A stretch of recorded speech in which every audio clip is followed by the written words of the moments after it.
네, 교회, 운동시설을 통한 집단 감염도 계속 이어지고 있습니다. 특히 5월을 맞아서 나들이 인파가 늘어나면서 확산 우려는 더욱 큰 상황인데요. 자세한 소식 현장 나가 있는 취재 기자 연결해서 알아보겠습니다. 박희재 기자.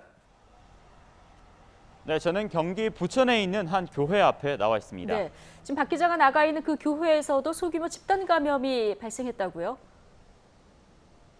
네, 그렇습니다. 이곳 교회는 가장 최근에 집단 감염이 발생한 곳입니다. 현재까지 누적 확진자는 모두 17명인데요.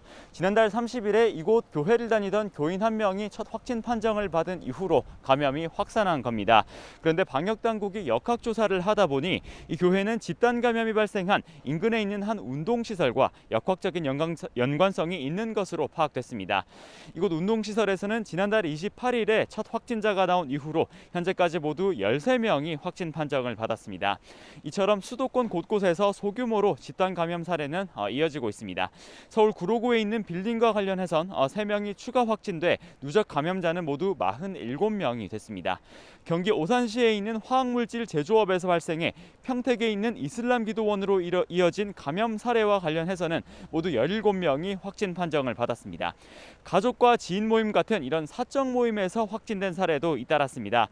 거주 지역이 경기 고양과 의정부시 곳곳에 있는 직장 동료와 일가족 모임과 관련해선 지난달 23일 이후로 현재까지 13명이 확진됐습니다. 이런 가운데 어린이날인 오늘 공휴일을 맞아 유원지 곳곳에 있는 가족과 지인 나들이객이 더 몰리고 있어 방역 우려는 더 커지고 있는데요.